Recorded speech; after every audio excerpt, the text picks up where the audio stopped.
you mean a wonderful world of cheese? That's the worst thing you can say to a hippie. Right out loud, it's the rotten world of Shepherd. That's the only thing that counts in this world. How am I going to make it? I mean, if everyone thinks it's a wonderful world, they're trying to kill me professionally. The wonderful world of Lenny Bruce and murder him, ruin him, he'd be dead. What are you trying to do, Cal? Who are you working for, Mort Saul, you bum? Right out loud.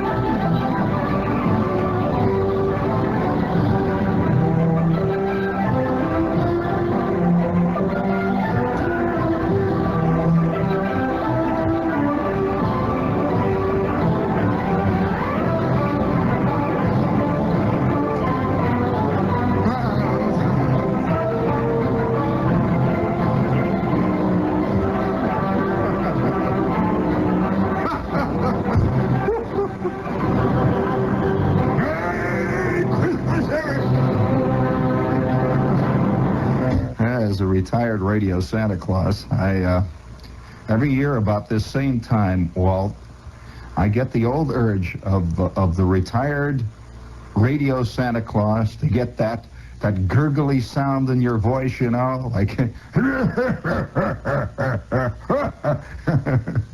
it's a funny business. But you know, speaking of isn't it a great night out? And it really is great out. I'll tell you, you hear all these guys yelling about the weather all day long on the radio. We got about 10 of them on the station, you know, talking about the weather incessantly on the air. And you never once hear a guy say, wow, what a gas. And now the news, you know. I mean, it's so impersonal as to be ridiculous. The other night, when it was just beginning to snow, I dialed weather, you know, on the telephone thing, and there was this great Brooklyn weather girl. I'll tell you, I enjoyed her a lot more than any weather girls you ever hear on television. The Central Park temperature is now 70, you know, that kind of thing. And they've got this beautiful sound that you'll never hear anywhere else. Have you ever heard the Chicago weather girl? Oh, sure, you know, they've got these weather girls. You know, the telephone company has this thing, and wherever you go, in whatever city it is, you dial this number, whatever number they have. It's always, I think it may be the same number across the country. Well, I know what it is here, yeah. But you generally get a pure distillate of the local culture when you dial those girls, because nothing makes a telephone number, because they apparently just pick them at random. I don't know, do they audition these girls? Do they cover various sections of Manhattan and Queens and the Bronx? One day they have a lady from the Bronx, so she sounds a little different from the Brooklyn gal, you know. And then, you know, to give fair play, to give it fair cross-section. But, oh, boy, was there a dilly of a Brooklyn, a pure Brooklyn. She sounded like these, you know, these women that used to do all kinds of Brooklyn accents on the radio when they had, you remember shows with Milton Berle. There was always somebody saying, what are you talking about? You know, that kind of thing. Well, this lady the other night says, the Central Park temperature is 29 degrees. The barometer is rising, and it's fantastic. You know, I listened to that. It was one of the greatest comedy routines I've heard in years, and all she was doing was the weather. And she had that slightly querulous sound in her voice that Arthur Kober, isn't it Arthur Kober, the guy that does used to do the great pieces in New York, still does once in a while. Bella. You remember Bella? It sounds, you always have a feeling that that the lady who's doing these things is out of an Arthur Kober story. That's where she works. The temperature is slightly irritated, and you drop dead, you know, that kind of thing. Thank you. And now the weather. It goes click. The 1 a.m. Central Park temperature reading, 1 a.m. Central Park temperature reading, 1 a.m. She gets hung up a little bit once in a while when the tape gets balled up. Did you ever call weather and get a busy signal? Sure. I have done that when everyone in town, of course, the New Yorkers panic quickly. And they want to make sure that when they look out of the window, that, you know, when it's raining or snowing or the temperature is like 20, they want to make sure it's official. So they call up to find out if it's really snowing, you know, or really raining. Nobody believes his senses here in town. But It is a great night, I'll tell you. I always go out looking around at the Christmas world just before Christmas, and to me, there is no place that makes Christmas better, that makes the scene more completely than the dime stores. Maybe this goes back to my lower nothing class youthhood, in which whenever the Christmas shopping started, the kid goes out to Christmas shop, he immediately goes to the dime store. Where else? You don't go to Bonwit Teller when you're on a 40-cent budget for the entire thing.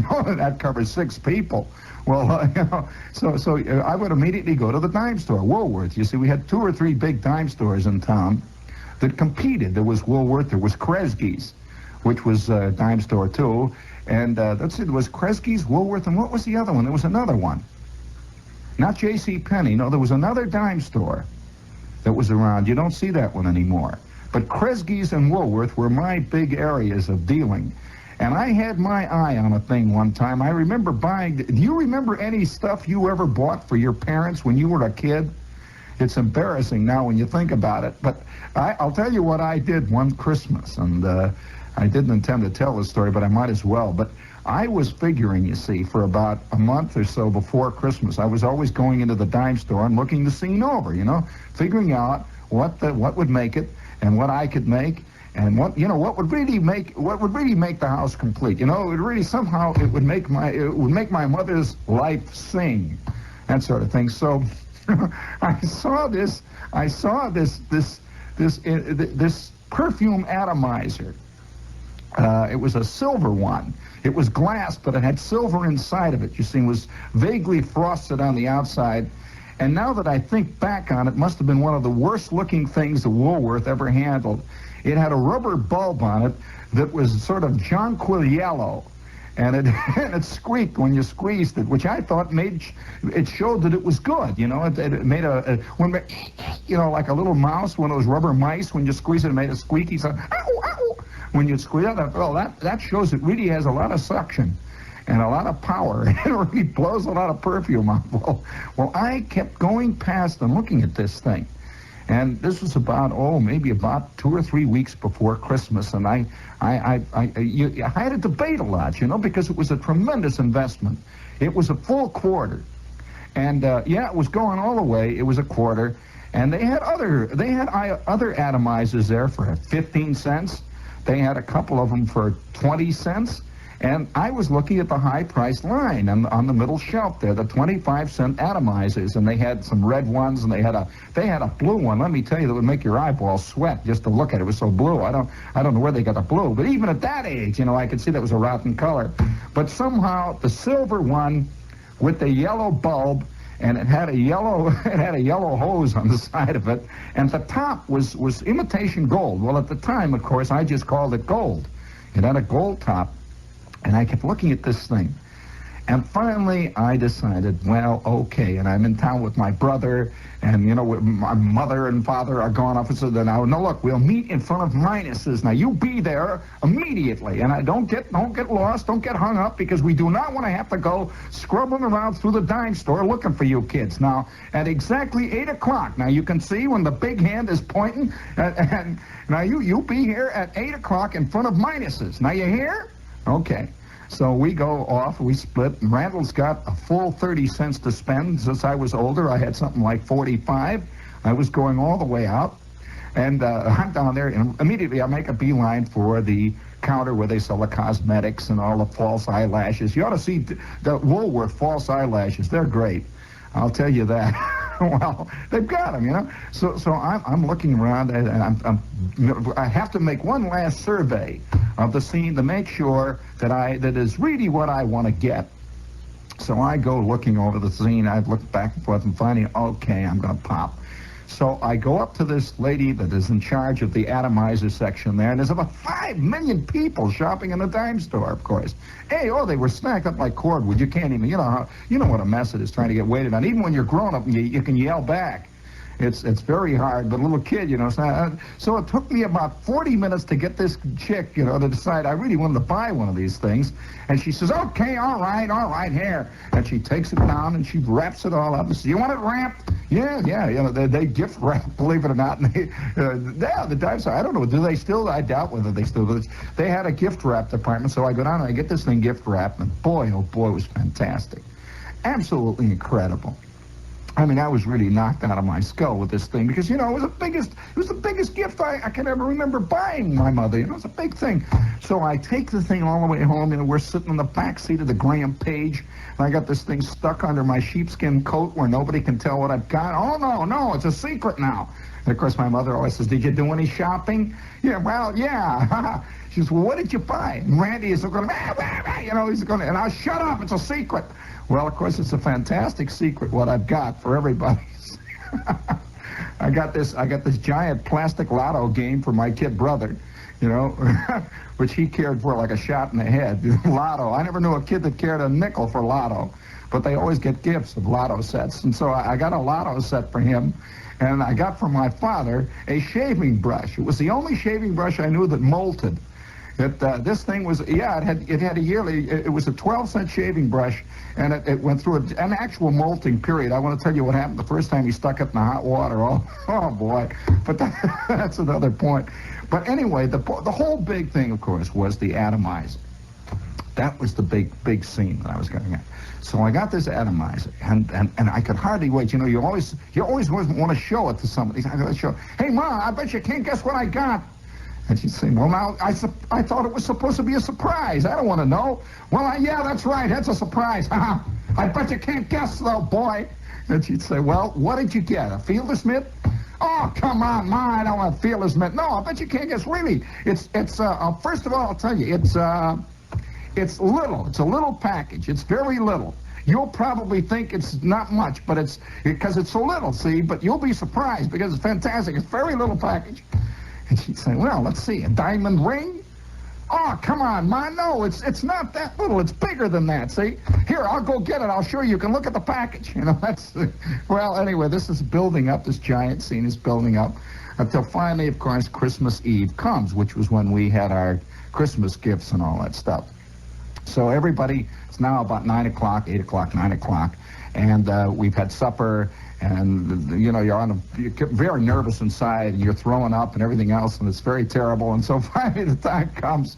And at that point, you see, because I had built up this giant thing about the atomizer in my mind, I was really more interested in what she was going to think of the atomizer than I didn't, I didn't even think about what I was going to get, It's very strange because you can get really hung. And so there it was, there I hid it, put it down here next to the thing, and the tree is there and all that. And I stick it out in front with a big tag, a giant tag on there, to Mom, that kind of thing.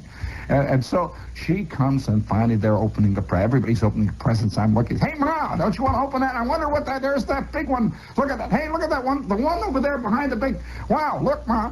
Well, finally she decides. She's playing it pretty cool apparently, and she's playing it. She says, "No, well, I'm not in any hurry. Actually, I'm not in any hurry. I'm really not in here. You just open yours. Look at this. Isn't this wonderful? A donut cutter. Isn't that wonderful? Oh, Uncle Carl, a donut cutter. Isn't that wonderful with a brass handle? Very good." So she's looking at her stuff. She says, "Oh, boy, what a wonderful bathrobe." She's looking at her bathrobe she got. Oh, why, there's this thing laying there. She says, "Hey, Ma, there's one other one there." I wonder. So she finally picks it up. She says, "Well, let's open this one up." Well, she opened it up. Well, have you ever seen those corny takes? Those real corny takes that they do in the Class B movies that Dick Foran is doing all the time, or the Judy Garland has a penchant for doing this kind of thing. Oh no, that kind of thing. And my mother says, "What? This is beautiful. Where did you get all the money to buy? This is just fantastic." She's really playing it. Look at this. Look at this. He holds it up and shows my father. She squeezes it. Ow, ow. It squeezes. He says, "What is that?" She says, look at that. This is something that I have always wanted. For years, ever since I was a little kid, I always wanted a perfume atomizer. I used to always look at perfume. She says, look at that. It's great. And of course, I'm sitting there, and I'm beaming all over the place, and my ears are red. And she says, isn't that fantastic? great. And my kid brother's grinning. He held the secret all this time. So he says, hey, Ma, go get some perfume. Put it in. She says, okay, I'll do that. And so she takes her bottle of Evening in Paris, which she had received a giant 4-gallon bottle of Evening in Paris perfume. This is a giant bottle. That's the big one, the one that she had this big giant bottle. So she opens the top. I says, now you see, here's the way it goes. She says, I know how it works, and she unscrews the top.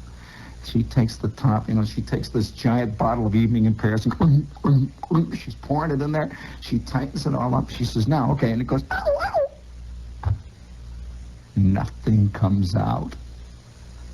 She says, no, wait, maybe here. She shakes it, ding, ding, ding, ding. She goes, ow, ow. Nothing comes out. I said, here, Ma, let me tighten the top. Tighten the top. Ow, ow.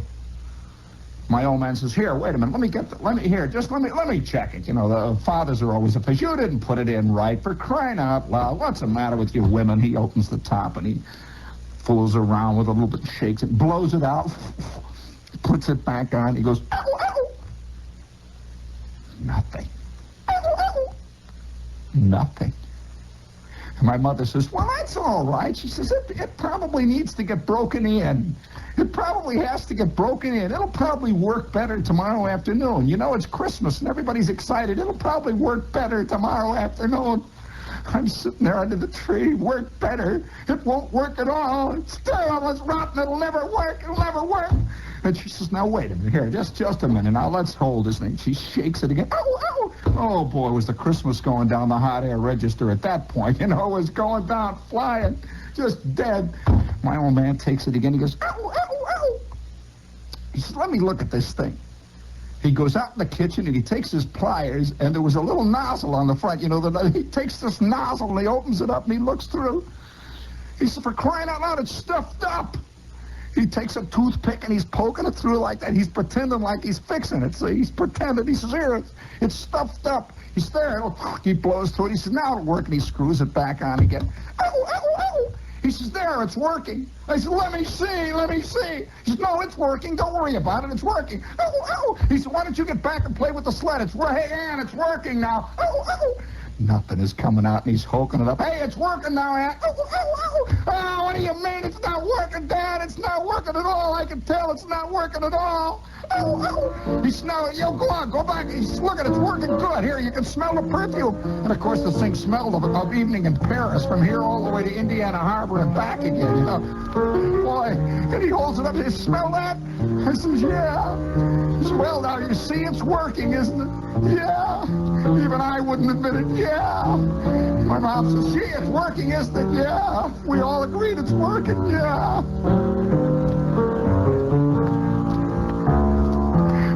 All right. That's enough of that. Speaking of the non-working, this is WOR AM at FM New York. It's WBAI New York, of course. Boy, if you're planning, this is a terrible time to be telling you about your Christmas shopping, but if you have only one day, it's like tomorrow, man. And I would like to recommend the Pottery of All Nations. If you want to make some quick, really good, unusual gift selections. They import from all over the world. They got a couple of great things. And by the way, speaking of great things, they have a fantastic collection of glasses for over the holidays. Swedish, Polish, Lower Slavonian, Russian, the whole scene. They got dissolving ones. They got dribble glasses.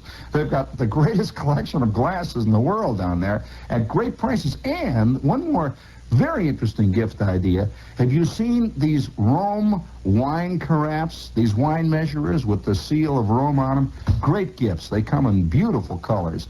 And they're imported from Italy, and you can afford them. And they really are beautiful. So this is the Pottery of All Nations down on Sheridan Square. And they'll be open late tomorrow night. And they're also up at 64th in Lexington and Route 4 in Paramus. Pottery of All Nations. They have the French cookware. They have beautiful stuff there. Okay? This is a great time. This snow out here and all that, and all the people sludging around. I just came back from the dime store. That's why I was reminded of it. I always make the dime store scene. And the dime store do they call it the dime store here in the East? Or they call it the 5 and 10 here? Well, the more popular term in the Midwest is the dime store. You're going down to the dime store.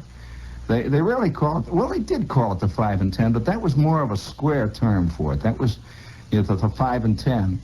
Yeah, everyone calls it the dime store. Well, the dime store I notice here has the rock and roll syndrome going all the way. I'm telling you, rock and roll comes out of everything in the dime stores. And it was interesting to note that during the holiday period, they have rock and roll carols.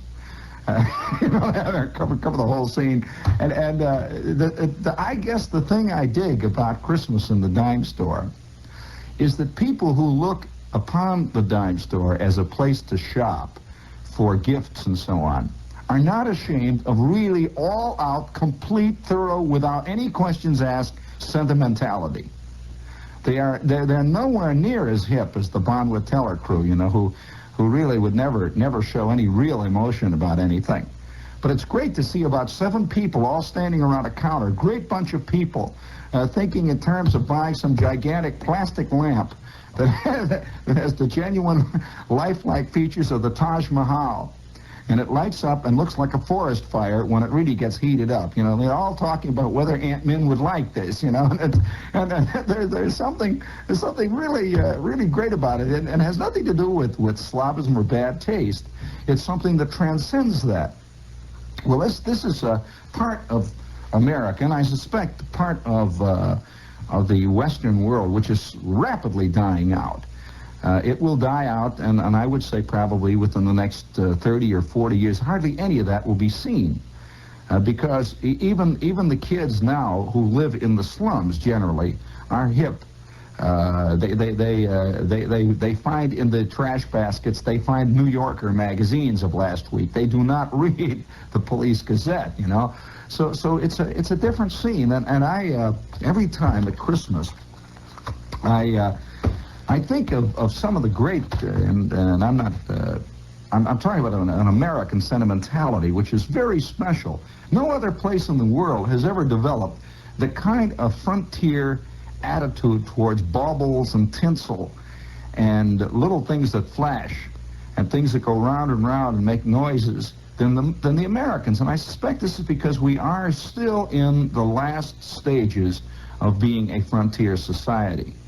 That you'll find in most foreign countries, the old societies, the old civilizations, you'll find very little of this, and very little of flash. And even among the lower classes, you won't find a guy, the people in Rome or people in places like, perhaps England, will not be given to this kind of thing as completely and wholeheartedly as you will find in America. I'll never forget doing on a Christmas Eve, a few eons back in my Neolithic period, I used to do a commercial.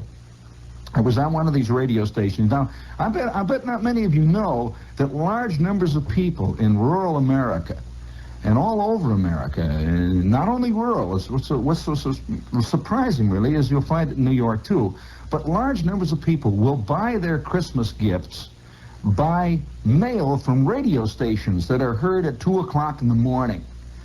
And we used to play, I remember on this radio station I was working at the time, I was going to school, and it was an all-night show that I was on, and this station covered everywhere. In fact, they were heard better on Guadalcanal than they were down the street from the transmitter. They even had a station break that said that. The only station heard regularly on Guadalcanal, and they meant it because they were. So they covered the Western Hemisphere like a gigantic festering blanket. And all night long, they have these mail-order spots for Christmas. And we would have records. I had about 10,000 records all stacked up, one on each turntable, you know, all the way down, big slots. And I'm playing turntables on both sides of me and a microphone in front of me. And I am Santa Claus, in effect. I am the catalog. And all night long, there were guys sitting up, listening on their radios, figuring out what to get Ma. And you would say, friends, have you envied in those wonderful ladies' magazines those beautiful plastic aprons with floral and with Asiatic and with Holland patterns in sensational, beautiful household beautiful, clear colors. Yes, it's the sort of plastic apron that your wife would love to have for this Christmas. And, you know, and we will include, if you will send your name and address in just 20 minutes, if you will get on the phone and give us a call in just 20 minutes, we will include the smallest Bible ever printed as an extra bonus gift. Yes, an extra bonus gift that will be sure to, you know, this kind of thing. Well, then there was and yet, you know, it was kind of pathetic in a way, because the mailroom would be filled with thousands and thousands and thousands of letters and terrible illiterate scrawls. You know, people can hardly write. And they didn't even know. Can you imagine people didn't even know how to write W-O-R? Believe it or not. You know what they would do? They would write down, literally write down, for example, if your call letter was W-O-R, they would write down W, and they would write down a W and a U. They would. Many people do not know that a W is a W for some reason. Yes, did you know that? That's a nutty kind of illiteracy. And they would write down W-U-O-R with dots. Rado. R-A-D-D-O. Yes, Radostaton. S-T-A-T-O-N. And then you would open up the letter. I never did, because there was that 8 million letters. It would say, "Dear Sir," believe it or not, S-E-R-E, D-E-R-S-E-R-E, 1 Roy Acuff Bank, please. And it would say Roy Acuff, R-E-Y. How they would get that, I don't know. R-E-Y-A-C-O-F-F, Roy Acuff Bank, B-A-N-C, please. Box 175RR1 Rabbit #KY. It would come like that. and you know, you kind of feel sorry, and they're ordering a Roy Acuff Bank that plays Red River Valley every time you put a penny in it, you know, that kind of thing. And it's for Christmas, you know, and it's a part of Christmas that you just never. One of the things we sold on Christmas all the time that was one of the great was the revolving forest fire lamp. And yes, the revolving forest fire lamp, when you would plug it in, and I would say, have you ever envied those neighbors and friends of yours who have a beautiful, like real, revolving forest fire lamp? Yes, a beautiful lamp that gives you all the thrill and excitement of a forest fire in the great North Woods. Every time you plug this lamp in and the bulb heats up, it is harmless. It is just a toy, but one of the most beautiful home decorations ever devised by the hand of man. The revolving forest fire lamp makes a perfect Christmas gift for that elderly aunt, for that young housewife on your list, and yes, indeed, for your very own lovely helpmeet. Yes, the revolving forest fire lamp makes the perfect Christmas gifts for everyone. It makes a wonderful gift for a boy who is just putting together his first room. A revolving forest fire lamp is full of excitement and joy and beauty. And so I mean, you know, so you get a revolving forest fire lamp. And then there was another one. Yes, there were a lot of things for Christmas. And this kind of thing is, of course, rapidly dying out in America. I'm sure there it is. It just is, because we're rapidly ceasing to be a frontier place. And I'm sure the people who sit and watch television now and watch the Jackie Gleason, and everyone will say to me, you know, gee, that must have been 100 years ago. No, it was not, as a matter of fact. It was in the 50s. So it's just, and even if you do tune in now late at night at 2, 3 o'clock in the morning, you will hear still the vestiges of it going on. I can remember one thing. Have you thought that you just can't think of any ideas that are really unusual and different to give that wife of yours for Christmas? Well, the quilt lady, ladies and gentlemen, is prepared to give you a 4-pound package of the most beautiful quilt materials, patchworks. And, you know, it's a quilt. It's not a quilt at all. It's just a big bag of rags that are cut up in little squares for quilting. And that's a Christmas gift. And somehow, you know, it's a great Christmas gift when you think about it. But this is the sort of thing that is part of a rapidly disappearing America. And I'm delighted to know, you know, I'm delighted to feel that I had a little part, you know, that I was there, you know, a little bit, even if I was just a kid, you know, reading these things on the air, that somewhere, someplace, out in some real far remote fastnesses in Arkansas, some guy was fantastically thrilled by the idea of a revolving forest fire lamp. You know, he's just sitting there, Ma, you know, I've been thinking about about that corner there, that corner there next to the deer head. I've been thinking, and you just, it's a great thing. I remember one time, it was a suggestion for mothers. I'll never forget this one, for mothers and wives. And it says, Ma, do you have a man who likes to go out and hunt rabbits? Do you have a man who likes to go out and hunt woodchucks and possums and raccoons? Do you have a man who likes to own a real hunting knife with a long 12-inch blade with a beautiful serrated edge and a big, beautiful laminated handle that just fits in a man's hand like a true weapon? Well, I mean, can you imagine a commercial for a big 12-inch toad sticker? A big hunting knife for guys that like to go out in the woods and hunt woodchucks. Well, this is Americana. You won't get much of this in Staten Island or Queens, I'll tell you. But nevertheless, that was all part of the gift suggestions. And what would probably surprise most people here, since we live in such a totally, I suppose you might say urbanized complex here in the Eastern Seaboard, that we're all within a short distance of some kind of a tremendous shopping area. What would surprise you is the amount of mail and the number of things that are sold through the mail in a radio station of that kind. I'll never forget when the mail used to come in around Christmas time. I remember one wild Christmas week when the mail came in, and every day of that week we would have Pinkerton guards standing on guard in the mail room. Why, you could do better knocking over the mailroom than you could knocking over the Manhattan National Bank. What we used to have in the mailroom at almost any given time in dollar bills, negotiable dollar bills in letters, we had up to $40,000 and $45,000 on every mail call. Yes. Oh, yes. In fact, this radio station in one 2-month period took in by mail at a Christmas, just before Christmas, that whole holiday season, just a little bit under $250,000 in cash in the mail. So that's really you're dealing with big kale, and this is all part of it. Speaking of that great disappearing commodity, the unabashed sentiment in American life. Here is a poem, which is a Christmas poem that in fact, the first time I did this, I'm going to give you a clue. The first time I did this was on that all-night radio station, and I did this poem, and I did it all the way. It was a fantastic, emotional, wrenching experience.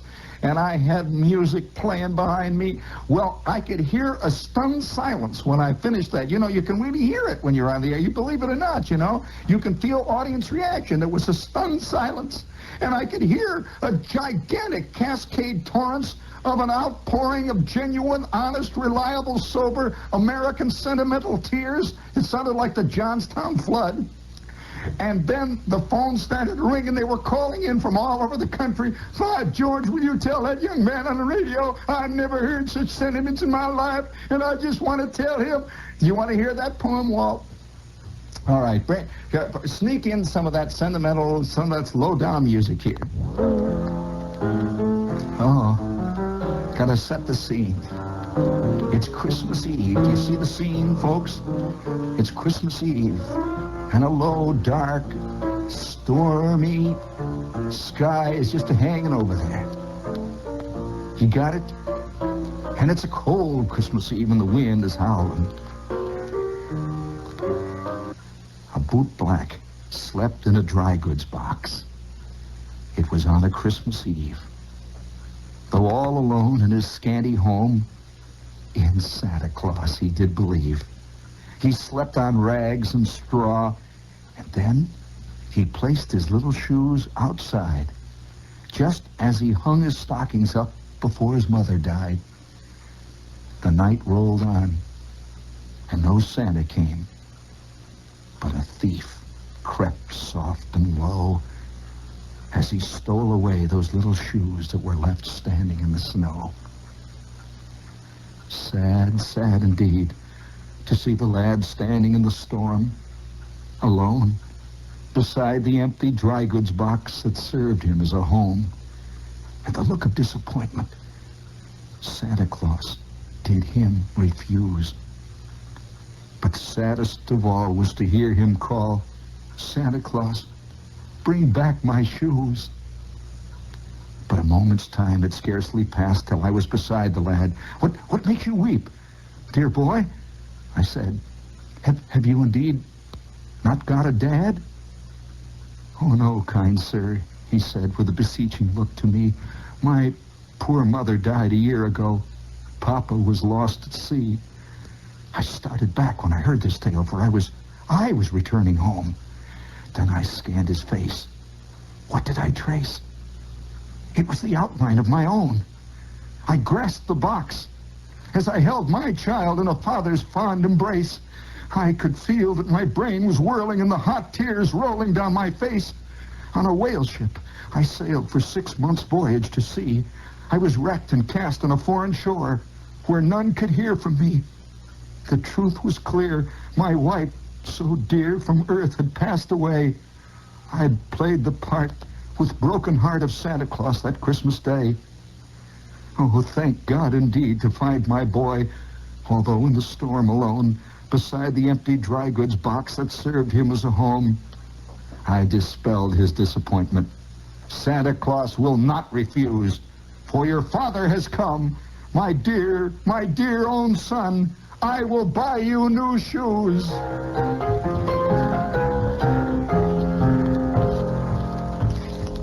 Oh, man. That was by Barney Mullally. It was a late 19th century Christmas ode, the Boot Blacks Christmas. Listen, if I played the Bums Christmas for you guys here tonight, you just wouldn't be able to go home. I don't want to play that one. The scenes, the terrible scenes in the Salvation Army, you don't want to hear that one, do you? Oh, yeah. Well, this is all part of it. I remember, it's a funny thing. And I'll tell you another little odd thing that might perhaps, it's not odd, it's just part of the passing scene. And anyone who has been in radio or in the public media of any length of time can tell you that there's been a tremendous amount of difference or changes come about in the, what you can call, I suppose, the sentimentality of the American people. For example, one of the most, probably one of the most touching things that anyone who's ever been in radio can tell you about is around about Christmas time. There would arrive, it's hard to describe to you what kind of things would arrive, but there would be thousands and thousands of gifts would arrive for people who did radio shows. That the people living way out in the backwoods, people who lived in hills and valleys way out there by the lakes and streams and the mountains of America and the little small towns would feel a real connection with the world through these people. And these people who were on the radio would become really as much a part of their life and their family as their family was. Now, this is not a silly thing, really, you see, because they recognized another human being out there. Of course, in our time, very few people recognize another human being. They recognize all of mankind, but not any specific human being. This is a kind of the new cool world where a man, a writer, for example, can have tremendous compassion for mankind. But he wouldn't drop a nickel in the box, believe me, if the guy was in his last gasp. He'd say, you bum, you should have worked hard in your life, that kind of thing. There's a big difference. So you would come into the radio station and there would be great piles of things. Now, the kind of things that we got really were, again, part of that passing America. I used to get, for example, I remember for a long time, I had a pair of hand-knitted mittens. Well, now, these were mittens. I mean mittens, the kind of mittens that a guy who lived in the city couldn't possibly wear, great big green mittens that were hooked together by a long knitted green cord. Now, I could not quite see myself coming into the radio station, this is a big city, and I've got my big green grandma mittens on with the cord that goes around and clips back of your collar, you come in.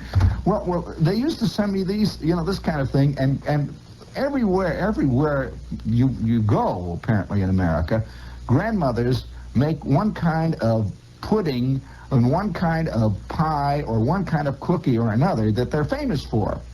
And so they would decide that the thing to do on Christmas was to do, it was like the ultimate for them, was to send you a box of these cookies or send you a box of this pie, or whatever it might be. So we would be loaded of pies by the thousands and cookies and cakes.